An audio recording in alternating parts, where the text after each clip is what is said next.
I had a lot of my own self-image wrapped up in this vision of going to work for corporate America and working there for 10 years, 20 years, 30 years, and working my way up the corporate ladder. And a lot of that came with the idea that I could learn from the best and I could be supported with a team.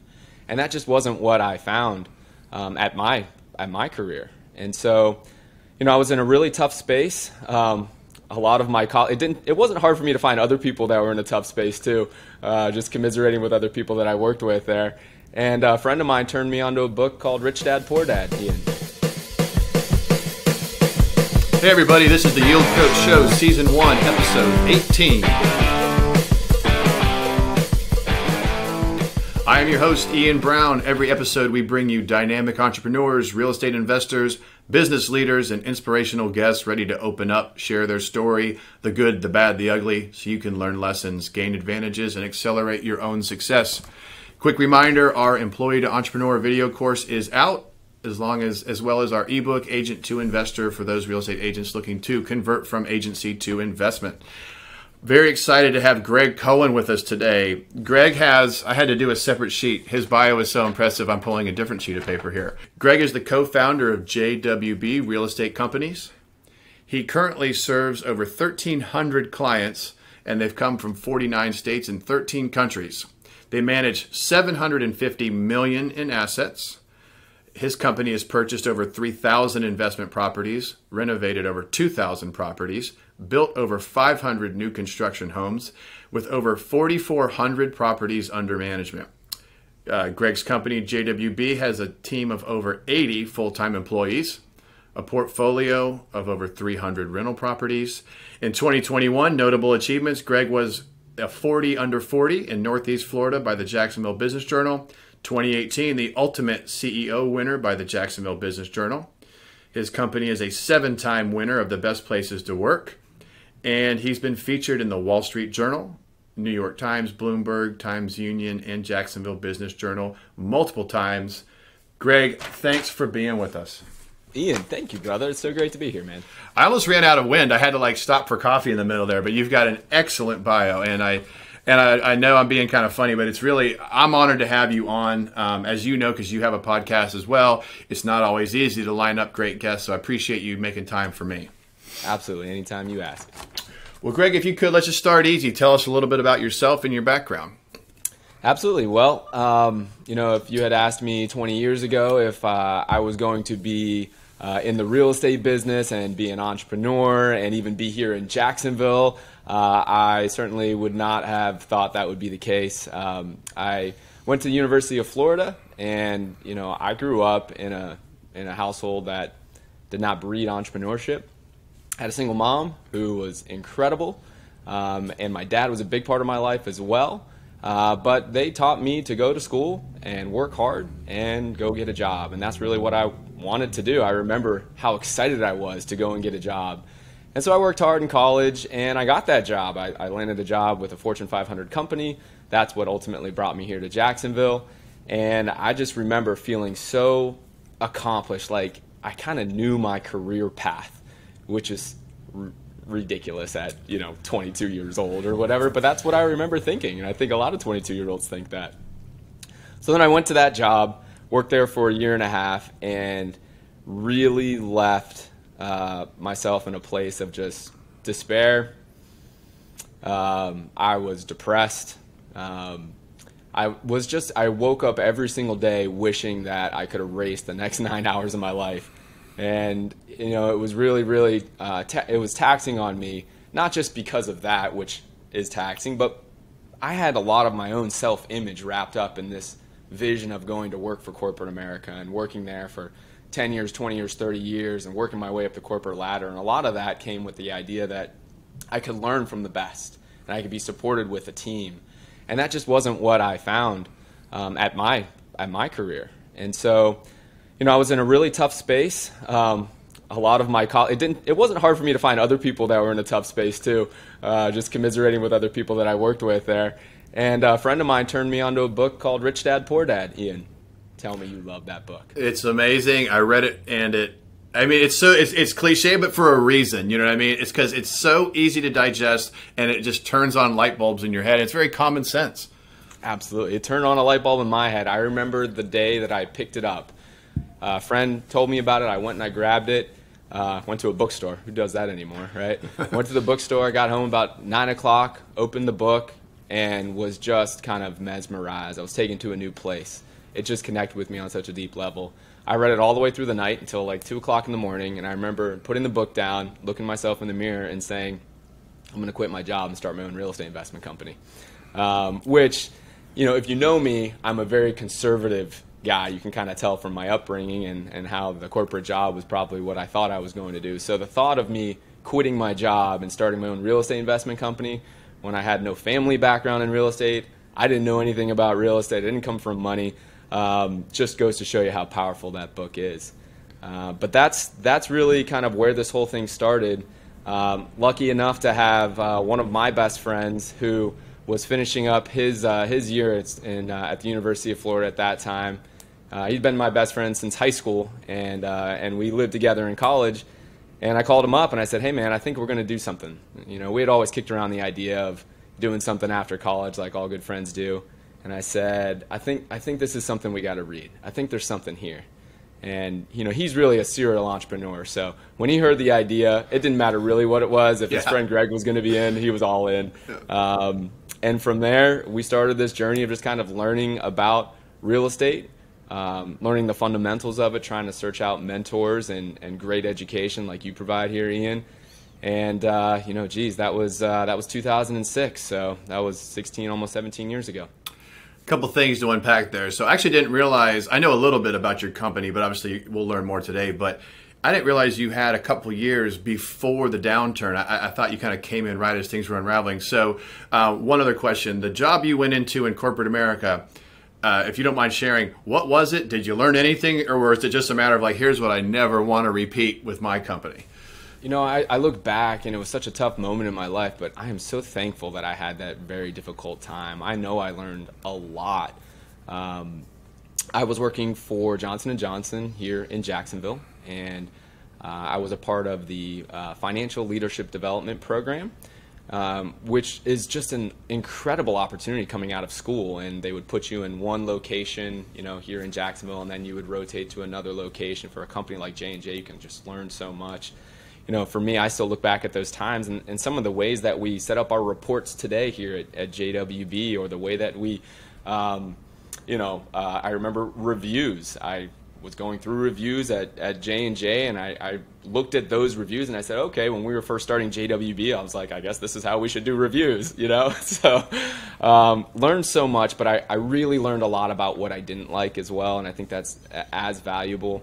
One of the things that always stuck out to me and was just so depressing is that at lunchtime, nobody got together for lunch at J&J.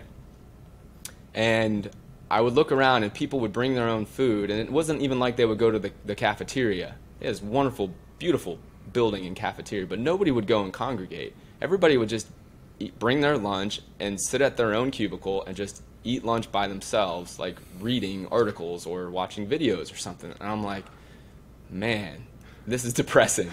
So one of the things that we took from that and brought to JWB is the idea that if you want to build great relationships, there's no better way to do that than to start over a meal. And so very early on at JWB, at our company, we bought lunch for our employees. Even when we weren't making any money, back in 2007, we were buying lunch for our employees. And from then, it has grown. We have a chef now who provides lunch for us every day. And it's a wonderful team building component. So yeah, a lot of lessons learned. And, you know, I had a poor manager.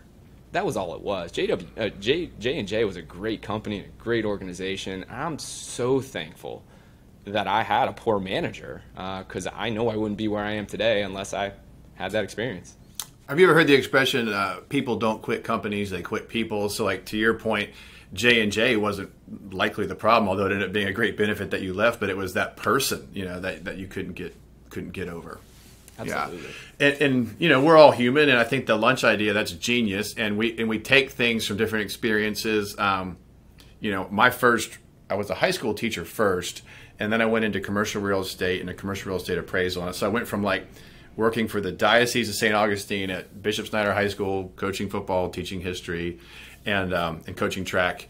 And what I miss, I think, the most in the business world is that was like 11 out of 10 on community and support, and like, you know, that high school age kid, their whole life is in front of them, and then you see them on the football field or on the track. And so I think that when you mentioned the lunch thing in the community, I have a small operation, a couple of brokers underneath me and agents. Sammy's my producer. I do a lot of stuff, you know, lone wolf maverick. But I like what you're doing to kind of recreate. And in addition, you're going, okay, here's what ran me away from Johnson & Johnson. I don't want people leaving JWB.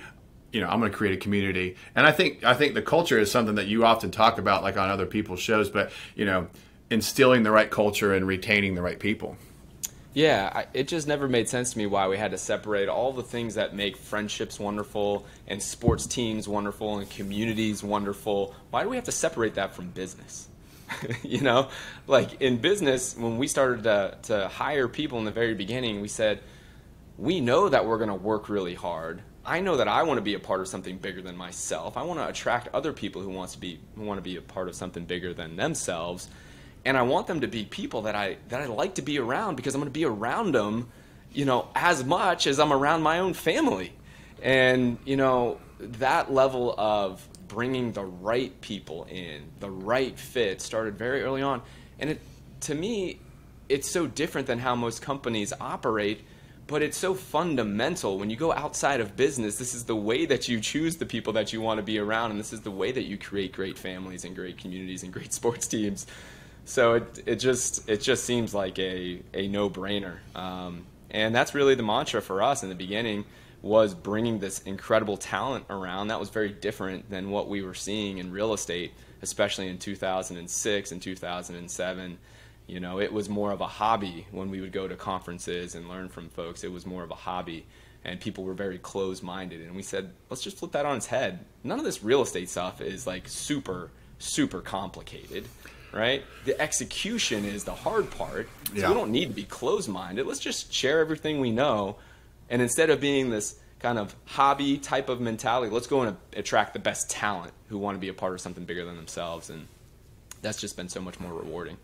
It's funny, I think, you know, because I was doing the commercial real estate appraisal, and I was coming out of being a high school teacher, and I was the history major at Florida State. So I remember my boss, he pulled up the 5-year discounted cash flow, and I'm looking at this thing. I didn't even use Excel. I was a history major, and I'm like, I'm never going to be able to learn this. And of course, over years, I got, before I knew it, I was building my own models. But I remember he pulls me aside. He goes, Ian, this right here, you're not doing anything more than adding, subtracting, dividing, and multiplying. That's the only functions of real estate math. He's like, you learn most of that by 8th grade. Trust me, you can do this.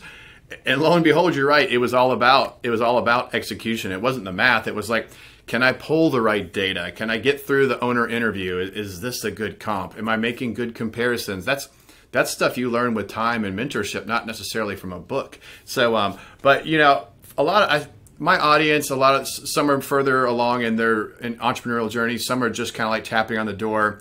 You left corporate America with your good buddy and start this company. What were you said you went to some conferences. What were some early resources that kind of allowed you to springboard into what you've become? In the beginning, like I said, we were just bootstrapping it. We didn't have any money. And so we would go to the local real estate investing associations and just try to talk to anybody who we could tell was farther along than we were. We just went in with a really humble attitude, smile on our faces, and tried to take them to lunch or tried to provide value to them in some way so that they would share their knowledge and their insights with us, and found a lot of success that way. You know, if you're just a good person and you're humble and you're a servant, you know, people are naturally attracted to wanting to help people. And so we had some really great experiences there. Just read some really great books in the beginning. You know, Think and Grow Rich was a wonderful book. The E-Myth was a wonderful book that we read early on. By Michael Gerber. And so we're just constantly asking folks, what should I read? Where should I go to learn? And there's a lot of free education. Now we have podcasts like yours, Ian. And I mean, this is like, if you are thinking that you want to go and learn how to do something new or go into a new business or a new field, you have so many more resources at your fingertips today than we did back in the day. So there's really no excuse there. we finally worked our way up to have the courage to go and spend money on a boot camp. And it was the best investment. It was a $3,000 investment that we had to make. I remember, and many people say this, I don't want to go and spend money before I do my first deal. I don't want to go put money out before I know that I can make it. And I struggled with that the same way. I mean, it's natural. But we overcame that. My business partner Alex and I overcame that and spent $3,000. At that conference, it wasn't what we learned, which was wonderful education, but it wasn't about what we learned. At that conference, we ended up meeting our mentors, who have been incredibly influential for us now, 16, 17 years later. We got to meet Than Merrill, Paul Asasian, Konrad Sapilnikov, and the Fortune Builders team. They have been on A&E's Flip This House. They have an incredible real estate education business, one of the leading in the country. And we got to meet them before they did any of that. They were just on stage as a testimonial, sharing their success story. And, I went up to them and just said, hey, I'd really like to do what you do. Can you teach me? And at that special moment, they were looking for a guinea pig. And so we became their guinea pigs. We became their first paying students to be a part of that family, and learned everything. So that relationship really just opened doors for us. But it was that same kind of approach, just humble, just trying to learn, just trying to soak in information, matching that with not being afraid to fail. We would go out and do things and try it today, and it would just be a major, major mess up tomorrow. And we just never let it really affect us too much. And I think that just that iteration, 16, 17 years later has led to a pretty wonderful journey for us. Well, I appreciate you sharing that level of detail. I remember watching like the Than Merrill group, and they were kind of cool because I remember them having, I played sports. You probably played sports growing up. They kind of had that kind of like locker room vibe where I was like, okay, yeah. I could take my same mindset like when I was on a sports team and apply it to real estate. And I still kind of do today. I mean, our branding is Yield Coach. It's kind of, that athletic coaching vibe. But, it's funny because when you're young, you got all this this piss and vinegar and you're ready to go. And I did like rugby, football, jiu-jitsu, track. I mean, combative stuff. And then you become a professional. It's like, well, we need to be proper. And here's your Oxford shirt. And I brought my lunch and I sit in the cubicle. You're like, but you still, what I loved about real estate, and maybe it's just unique to me, I almost felt like I was able to suit back up and take the field professionally. Right. I can't go tackle anyone legally, but I felt like I could really go after it, full bore in a way that I hadn't felt since I was on a sports team. Absolutely. But I remember Than's guys kind of had that vibe. Absolutely. Yeah. I remember at one of the conferences we were at with Than in the beginning, I remember this was just so funny. He was up on stage and he was getting the crowd engaged, and he's an ex-football player. So he brought a football up and he started throwing the football into the stands. Now, the only problem is that, the average age at these conferences many times is older. And so he happened to throw it to an older woman who did not catch the football with her hands. She caught it with her face. And so I think that was the last time he brought the football on stage. But, just that vibe that it doesn't matter if it's sports or not. Teams are universal. We all want to be a part of a team. We want to be a part of something greater than ourselves. And so seeing that in action with Than, or your students seeing it in action with you, whoever you can just identify as that level that's far beyond where you are, and they're living it out and they're breathing it every day, that was incredible to see it in action for us. One thing, from the bio that I read in, you guys, fast forward, you have 80 full-time employees. I assume that stat's probably still pretty accurate. One thing, a little bit higher now, actually. Oh, higher now. Okay, that's good. When I hear that as a real estate guy, I'm like, man, that means you have to maintain incredible deal flow, where guys like me, I'm just like one-off wolf. I take down a carcass and I eat on it for a while and I got to find something else. But for 80 mouths to feed, I really applaud you. And you have to have steady deal flow. You don't have to give away any trade secrets, but do you have anything that you would tell the audience about? You now have over, 16 years of creating deal flow, and not just creating, you're doing more and more. Anything you could impart on the audience on just how you keep gas in the engine? How do you keep these deals going? Absolutely, especially in today's day and age, right? It's harder today to find inventory for our clients. we sell turnkey rental properties and do the property management for investors. So especially over the last 2 years, it has just been the darling of the investment world. Everybody, including Wall Street, has wanted to get in on single-family rental properties. And so we needed to make sure that we had more than enough inventory to satisfy that demand, and we were able to do that. I think the secret for us is to be forward-thinking and to do something about it. So we started to buy land all the way back in 2011. And the reason that we did that is because we knew how the fundamentals worked. We started to look at market fundamentals. We knew that that home prices in 2011 that was the lowest. That was the very low from the Great Recession. And we understood how real estate worked, and that, in order to catch up to that historical pricing line of where it should be, there was going to be some very high growth in real estate. And we knew that that was going to lead, and also we knew that there were no homes being built for largely the last decade.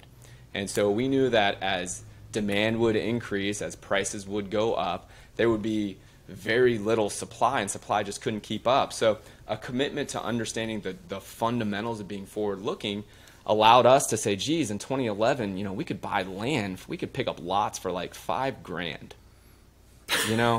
and we could just sit on them. So for years and years and years, we would buy 700, 800, even 900 properties a year, even if we're only selling 300, 400, 500 properties.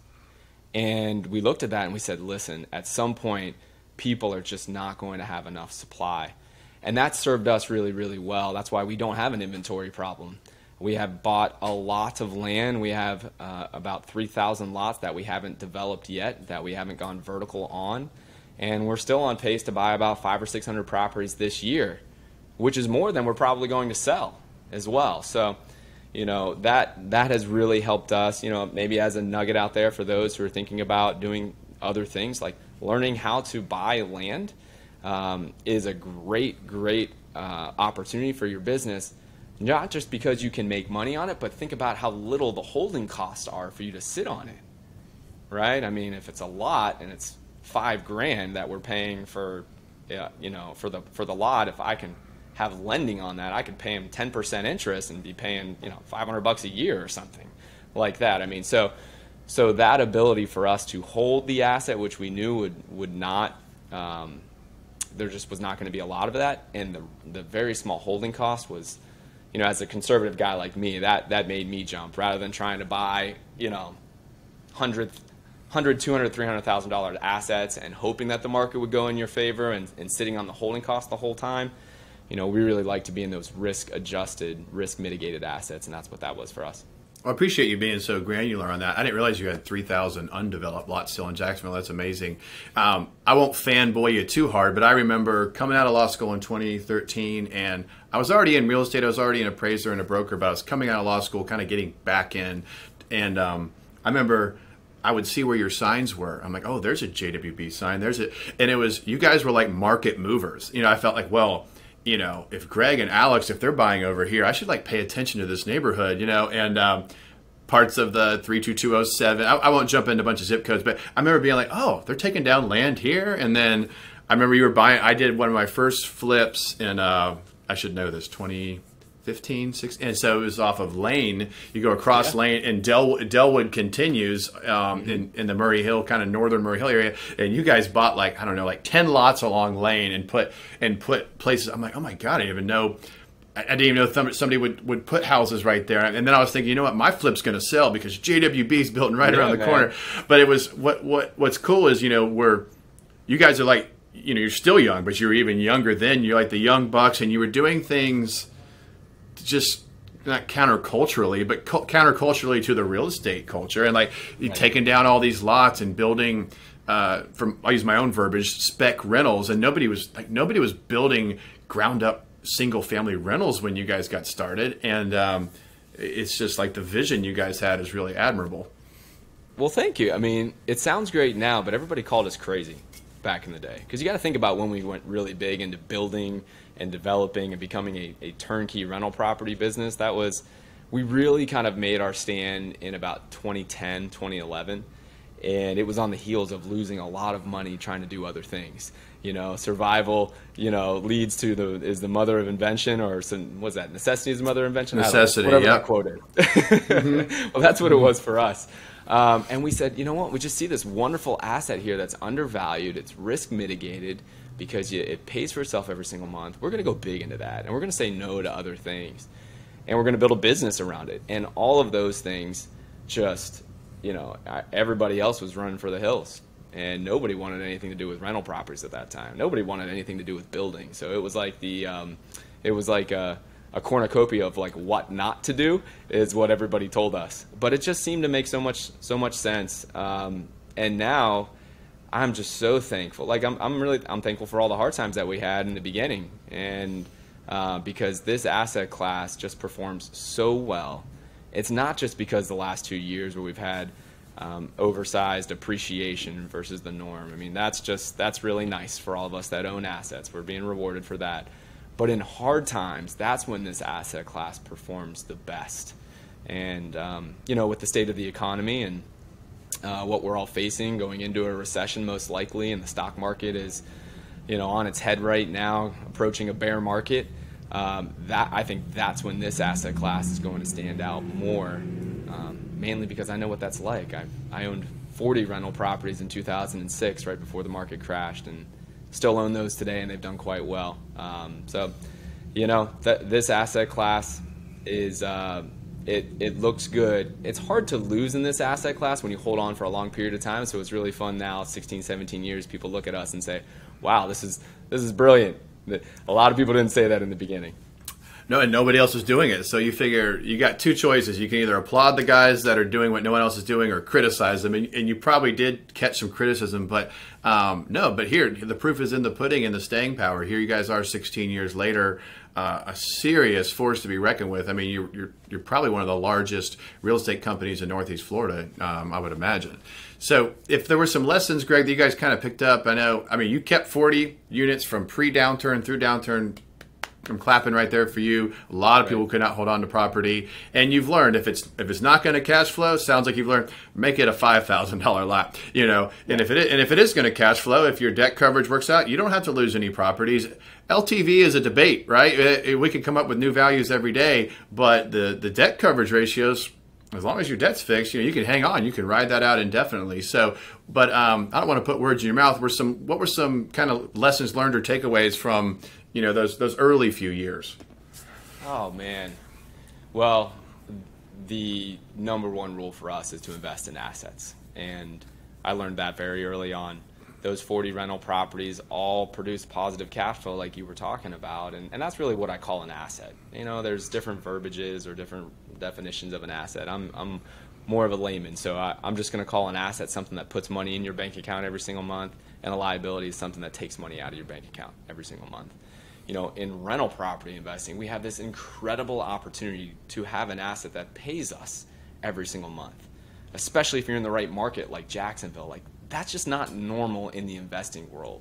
Normally, if you get that in the investing world, you have a serious cap on what your return on investment can be, because you usually don't get the best of both worlds. You don't normally get that consistent income coming in every month and equity upside.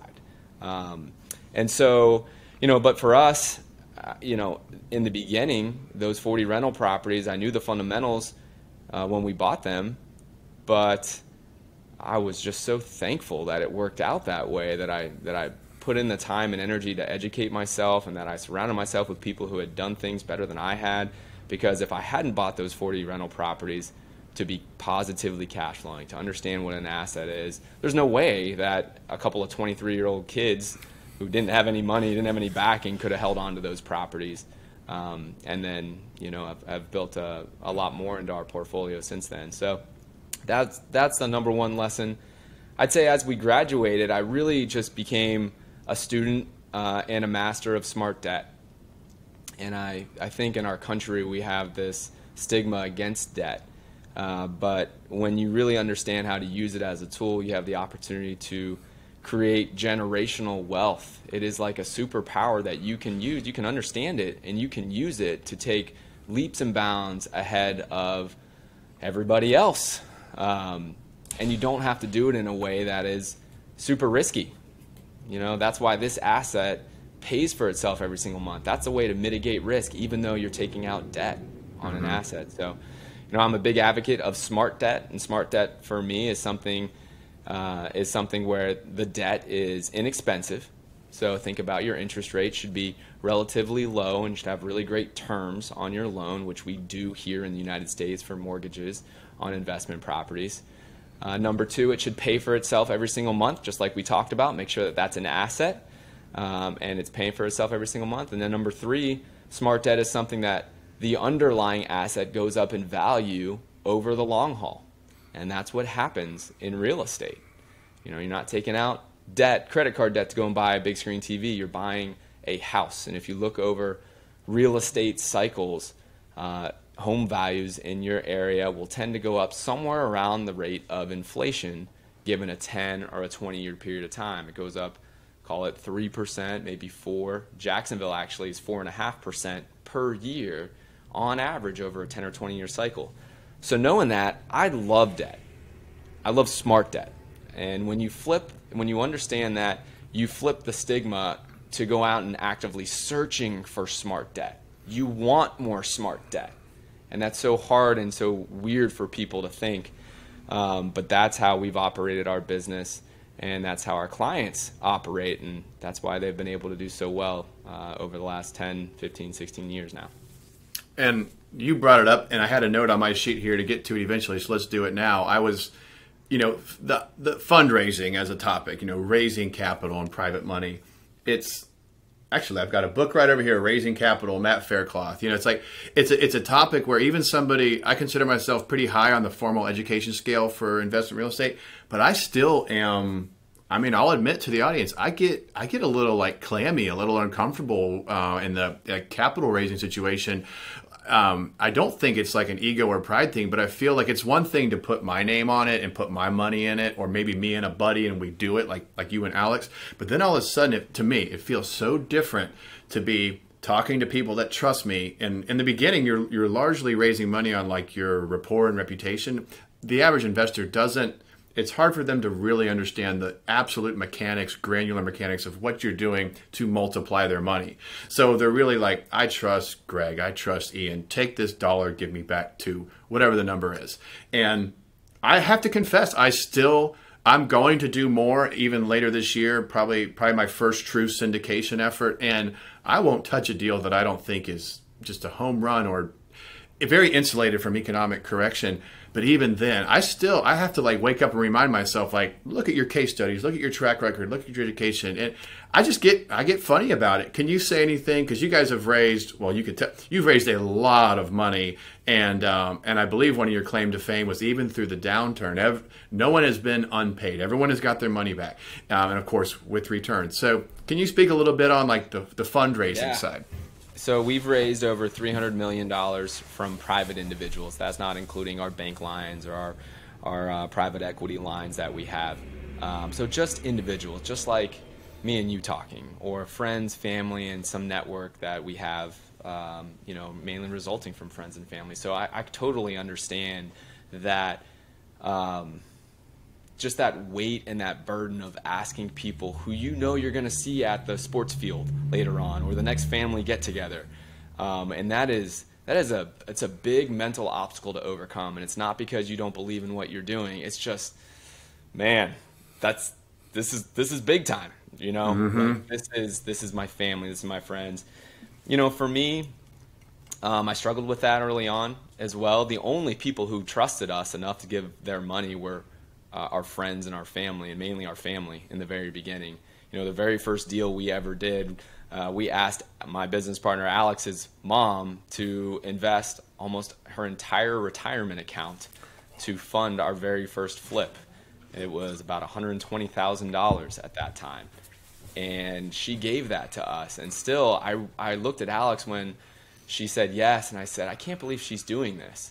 I can't believe she's doing this. I knew that we were going to take care of her money, but I was like, wow, what a burden. And she just looked at us and she said, I love you guys and I trust you guys. And oh, by the way, if you don't figure this out, if you lose all my money, I'm moving in with you all until you pay me back. Right. Yeah, exactly. Oh, that's a good story. So here you are. You've raised, you said, call it $300 million in private funds. And I read your bio earlier, but a lot of people might forget. I mean, 1,300 clients, 49 states, 13 countries. I mean, at some point, your track record and your brand probably starts to do some of the heavy lifting, but not in the beginning. It's taught that inner circle, your sphere of influence, and especially when you don't have case studies, you got to earn those case studies the hard way. And I think for those, because I do see some people that are like, we're kind of like reckless about asking for money. I'm like, have you even done anything yet? They're out there grabbing money. Do you even have a deal? And so where I'm like the opposite, I'm like, I got a pretty decent track record. I'm a little more seasoned, and I still feel weird about asking for it. So it's an interesting topic to me. I am. That's how I land. Like, I'm not the guy who's out there blasting, hey, sending emails out, hey, can you give me $100,000? Especially in the beginning for me, it was a very personal experience when I would sit down with a friend or a family member or whatnot. What I really found to be effective is that, I would start the process very early. When I would let people know about what we were doing in the very beginning, certain friends and certain family members would reach out to me and just ask about the business. I didn't have any intention of offering a private lending opportunity to them. They didn't have any intention of investing with me, but they were just curious and they were in my corner. And so I always paid attention to those relationships. Everybody else in my family or my friends, I didn't go out of my way just to go like badger them and say, hey, listen, you got to invest with me. But at least the ones that had kind of like raised their hand in a sense and said, hey, I want to be a part of this in one way, shape, or form. Tell me about it. I always kind of kept maybe like a little short list in my head of those folks. The next thing that I would do is when an opportunity came up that we needed to raise money, I would kind of like, think about that short list. But before I would bring an opportunity to that person, I would talk with them about how this would work. So you mentioned a case study. If you have a case study, that's wonderful. But for me, it was more like, hey, listen, here's something that I think could be something that we could do in the future. It might be 6 months from now, it might be a year from now. I wanted to walk you through what I'm currently doing right now so you can see how this works, just to kind of learn from it. I'm not going to ask you for any money right now, but I know you're interested because you told me you were. Let's sit down. Let me walk you through how this works. And, at some point in the future, I might have an opportunity for you to go ahead and invest very similarly. So it became kind of like this. It sounds weird because it's friends and family already, but it kind of built this kind of new investing relationship that we already had. And it became fun, and we talked about it, and it was a learning experience. And then, that kind of set the stage for in the future, people would probably be more open to it. The other thing that really I got very comfortable with is being told no. Being told no, to me, it doesn't affect me at all. I understand in this case, no right now does not mean no forever.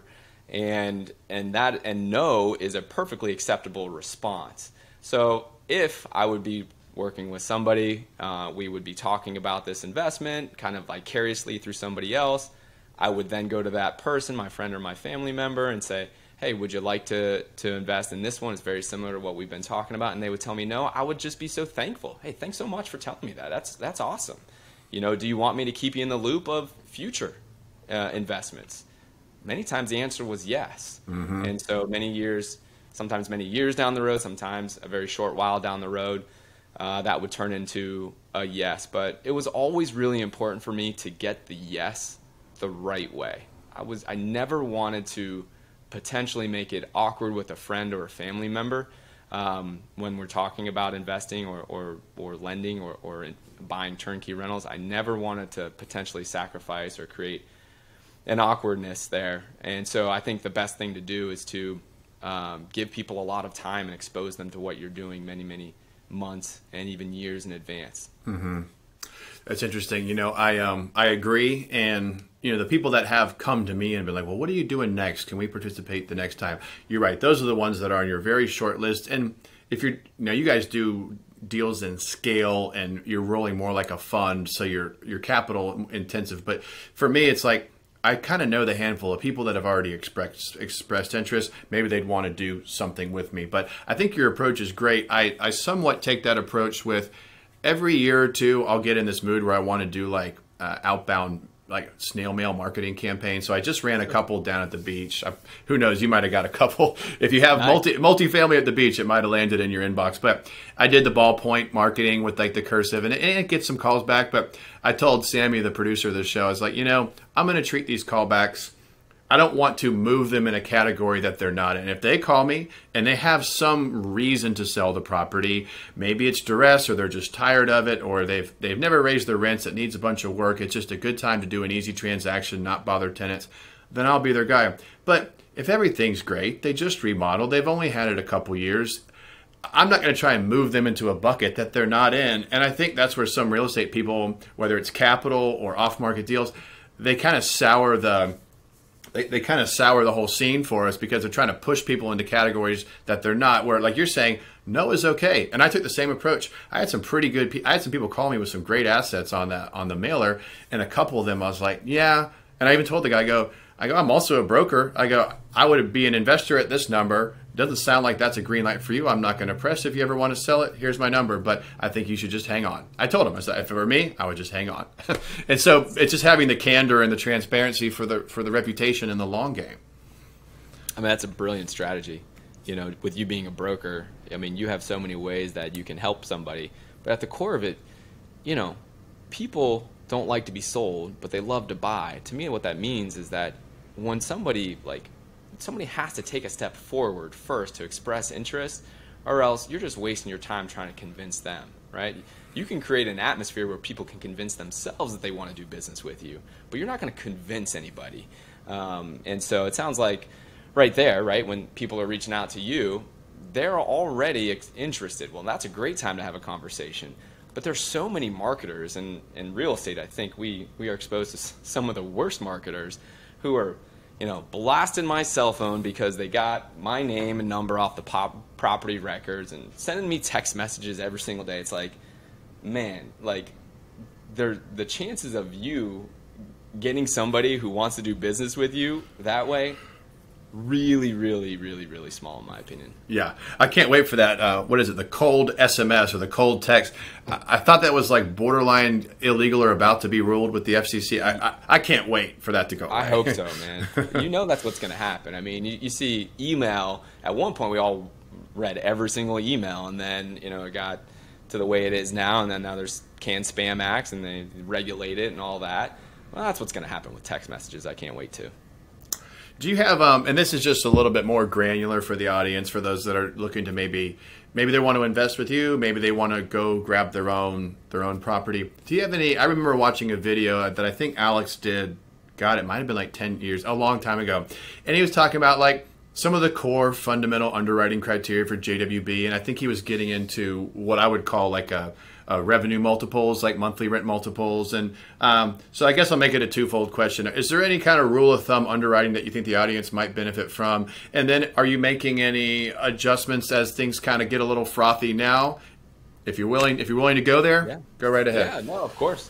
Certainly an open book here. So, for us, we first have to understand, how are you looking to invest? If you're an active investor and you are willing to take the risk and you have the time to go out there, you're probably going to want to require a really high rate of return. You should if you're an active investor, right? If you're a passive investor, you should be looking at your rate of return and equating that to what other passive investments you have out there, mainly stocks, bonds, mutual funds, maybe Bitcoin if you're still in it, right? You should be looking at those and saying, okay, well, real estate can be either. Which way am I going to attack this? For our clients, they're the passive investors. They come from 49 states and 13 countries, and they invest here in Jacksonville. Many times they will never ever see the property, and they want it that way. They just want this asset to work for them. And so here in Jacksonville now, we still have this amazing opportunity where rents are higher than the U.S. median, home prices are lower than the U.S. median, and that creates this cash flow opportunity, and that's risk mitigation. And we also have above average home price appreciation here. So all of that being said, where your returns for our passive income properties are going to line up, somewhere around 11 to 13% returns on investment. So really wonderful. It kind of lines up with what maybe like a normal real estate syndication generally is. And the main advantage for direct ownership over a syndication is control. You know, you as a client, if you were buying a turnkey rental property from JWB, you own that property. You're not subject to a fund manager telling you when you're going to get your interest, your preferred return payments, or when the asset is going to sell. You have direct ownership. So that's really where we try to land, on par with your real estate syndication offerings, but more control and much better actually than what you get in the stock market, especially now with the fundamentals of the stock market looking the way they do. It's looking like it's going to be a bumpy ride for those traditional asset classes. So I'm really urging people to take a look, especially that money that you've got in the stock market. Look at this as a way to preserve the capital that you probably are otherwise going to lose in the stock market over the next 12, 18, maybe 24 months. Put it into a more consistent asset class like rental property investing. And of course, 11 to 13% returns year over year is certainly something that will help you get that type of wealth creation that you're looking for. Now I'm going to use my own words, and you tell me where I got it wrong. So, like, you guys will, find a site, take it down, get it entitled if you need to, get the property built, get it tenanted, and then stay on as management and sell that asset to someone from anywhere. Is that the core of your services right now? Yep, you nailed it. Think of it as us putting this real estate thing, which is generally pretty complicated and it has a bunch of different teammates and really, really tough to put together, especially if you're a passive investor. Think of JWB putting it on a silver platter, handing it to you as an asset that is cash flowing from day one.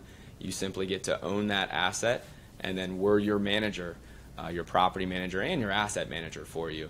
And so we, of course, are responsible for collecting the rents and that cash flow. But a lot more than that, we're helpful to deliver the best return on investment for you over a full market cycle. And what I like about it is, for any of you that are listening that have bought a rental property or two, especially in the beginning, it is not passive at all. When you get some scale and you can afford a little bit of payroll and systems, it starts to feel like quasi-passive. Maybe you move into what Greg and I would call asset management. You're kind of managing a manager, but no, not in the beginning, because you're taking all the calls, you're screening people, you're making all the decisions. So what JWB and Greg's company is doing is you're really creating what would otherwise be not an active investment, and you're making it passive by and the buildings are new, at least the stuff you're doing now. They were just constructed, and Greg's placing, I think you're placing 2-year tenants, aren't you? Yeah, we offer multi-year tenants, 2 and 3 year leases. Yeah. 2 and 3 year leases, and let's be honest, even if it was single, they're staying on to manage it. So I'm going to let Greg toot his own horn. What kind of vacancy do you guys run in your portfolio? Right now, we're at about 2% vacancy. So. Yeah. And so in my appraisal days, we would call anything under 5% frictional vacancy, just because that's the vacancy of people having to move, and you end up with we never, now it's been a while since I wrote appraisal reports, we never modeled anything under 5%, so that's great. So as we kind of like segue to a couple final topics, I've really enjoyed this. A company like yours, we're similar in age, but you guys have done so much, and I've said it before, I've kind of done this small a la carte thing, and you've grown a really great company. What are some goals? Like what's the crystal ball for JWB? For us, it's less about volume or how many houses we're going to do this or that or whatnot. It's really measured in impact. And we think of ourselves as servants to 4 major stakeholders. We've got our team, we've got our clients, our investors, we've got our residents, and we've got the Jacksonville community.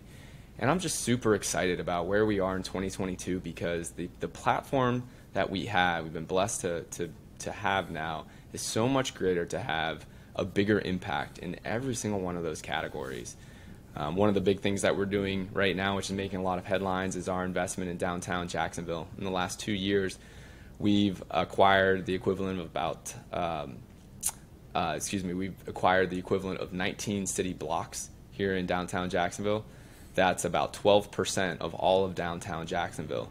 And that's a big move for us. And that is not an investment that we are buying and renovating and then selling to investors. It's our commitment to downtown. It's our money. We plan to hold it for a very, very long time.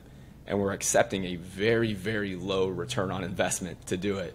And it's an act of service as much as it is an investment, because we want to be a major force for the renovation and the revitalization of downtown Jacksonville. We want to raise our median incomes. We want this just to be a cooler place to live.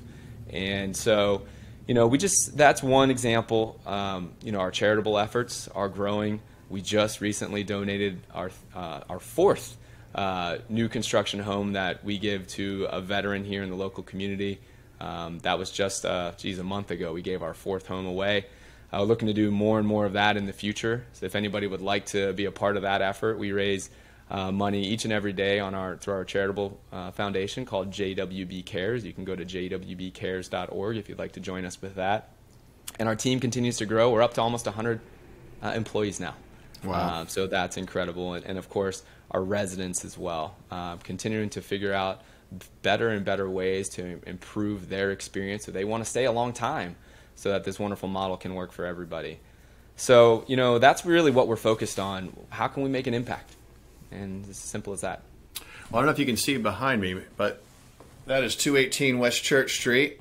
Oh, no way. Yeah, so you guys bought that building from me a couple of years ago, and I can attest to your activity downtown because you have ripped that building apart and you are digging in. It looks great. I really can't wait to walk that project when you guys are done.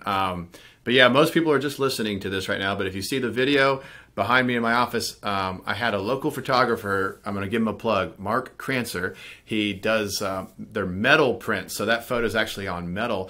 And people used to break into that building, and can you believe it? So people used to break into that building, and he goes, you know what? I like to photograph old, I'll call them pre-rehab buildings downtown. And he goes, a lot of times I have to crawl through boarded windows. I go, look, I got the perfect one for you.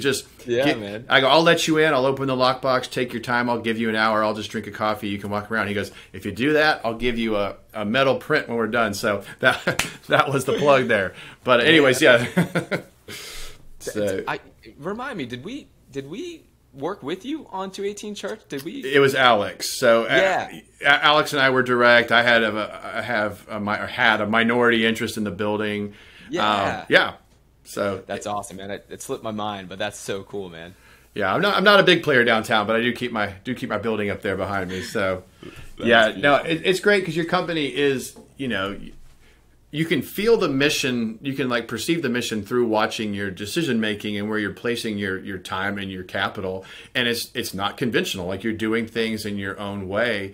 And I just applaud you. I really just applaud you for that, because a lot of investors, they take in a ton of stimulus and information, and it's almost like we're all averaging it down and then making sure it checks and balances with our common sense, and then we proceed. But I'm not saying you don't do that, but something must be different over at JWB, because I feel like, yeah, I'm sure you take in lots of information and stimulus, but at the end of the day, you guys are definitely marching in your own direction.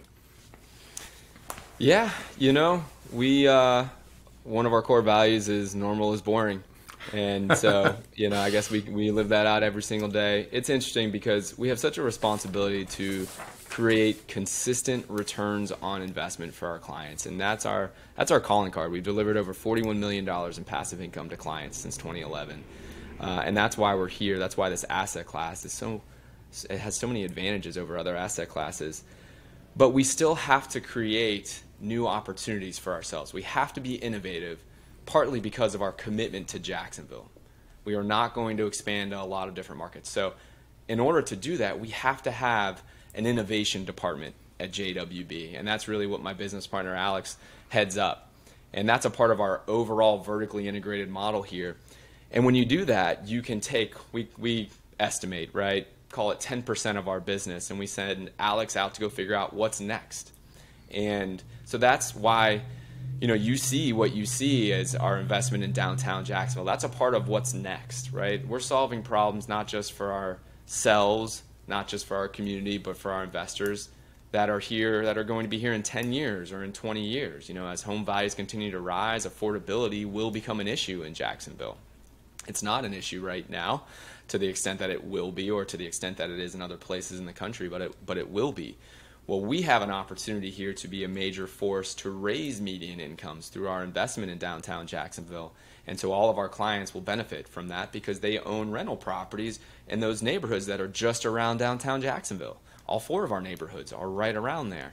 And so this commitment to innovation is, for some people, it seems counterintuitive to a company that breeds consistency of assets, but it's required. We have to do that. And the cool thing is that we're at a place now where we can do that with our own money. This innovation can be done with our own money, not putting our name or our reputation on the line and trying to use clients' money to do it. And I think that is why we're going to be a leader, not just today, not just 3 years from now, not just 5 years from now, 10 years from now, but over full market cycles, because our competition doesn't have that ability to do that. And I know you're doing more than I see, but just a couple, the container project downtown, way outside the box, and then forgive me, I think it's the Town and Country, the Arlington Plaza. That's a big. Mm-hmm. You can clean me up on this, but like 20 acres, or so you guys went into a large corner retail center, and you're bringing in all kinds of things. But maybe speak to just a couple of these outside the box visionary pursuits. Yeah, we'll talk a little bit about College Park. So again, this is to support the mission of our clients, which is the best risk-adjusted returns on investment, as well as the community, and JWB will win in the very long run. But what we did is we went into a shopping center that had been in disrepair, had a lot of vacancies, and the type of tenants that it had were not helping the rest of the neighborhood. And it's a 180,000 square foot shopping center. We went in, probably 4 years ago, and bought it. I've been in the process of renovating it, and our major goal was to bring in a grocer. Because the Arlington neighborhood is one of the 4 neighborhoods that our clients own properties in, and we said this is an opportunity to really help that area. It wasn't a food desert, but it certainly didn't have a lot of grocery options at that place. And it was hard to bring a grocer there. Winn-Dixie was there many years ago. I can't remember, maybe 10 or 15 years ago, before, in that same location, and they left because the fundamentals didn't look good enough for them. But through our commitment to renovating the College Park, and through how Arlington has performed and it being one of our core neighborhoods, we were able to get Winn-Dixie back. And so it's a big win for the neighborhood, and those are the fundamental things that you do that don't show up on an appraisal for a property here today. But these are the kind of the invisible hands that are moving that neighborhood into a place where you can raise median incomes and, again, help your clients earn the best risk-adjusted returns on investment. Because if median incomes continue to rise, then home values can continue to rise. If median incomes don't rise, you have a cap. And so that's why we do what we do. That's awesome. And Caliente is like a block away from that shopping center, and I had a 28 unit at 1029 Caliente. It was one of my first kind of larger apartment deals that I did, and I mean larger by a solo guy standard. And I bought it from a gal, a Russian woman that didn't check her phone, and she paid like $400,000 from Lehman Brothers. Then I kind of doubled her money, and then we kind of doubled up and sold. But I tell you what, of the stuff I've bought and sold, that's the one I'm like, man, maybe should hold on to that one, because you guys really are improving that whole submarket and doing that big town and country project. I mean, you could walk to it from Caliente and La Playa. But anyways, I could go on and on. I'm really honored to have you on as a guest. You're making a serious impact in Northeast Florida, and I like everything. Your company is great. We had previous guests that spoke about you and your candor. We had Obi Dorsey on early on, and he's like, man, the JWB guys were so like good to me and transparent and helpful, and he considers you like fundamental to his trajectory. And obviously, you guys bought my downtown building. We've been in, I've been in your golf tournament a couple times. You guys have a great culture. You're young too. Like, it's kind of refreshing to be around a company that, I remember going to your golf tournament a few years ago. I'm like, oh, there's like no grown-ups here. You know what I mean? Like we're all having so much fun. I'm like, who's in charge here? This is great. But Greg, I've enjoyed the hell out of this. And if people want to invest with you guys or just learn more about your company or you individually, where can people find you? Ian, it's been a blast, man. I really, really appreciate the opportunity. If anybody's interested in investing here in Jacksonville with JWB, you can go to our website, which is jwbrealestate.com, jwbrealestate.com. And if you want to follow along with me and hear more of what we think and we do here at JWB on a regular basis, we host our own show called the Not Your Average Investor Show. You can join the live audience by going to nyais.com for notyouravageinvestorshow.com. And we go live every Tuesday and Thursday at 12:30 Eastern. And if you can't catch us live, you can catch us on the podcast, wherever you find your favorite podcast. Very good. Well, Greg, as I said, I really appreciate your time. I'm going to, in the respect of your time, I'm going to bring it home. And this is Coach Brown telling everybody to lace up and leave it all on the field. Thank you, Greg. Yield Coach out.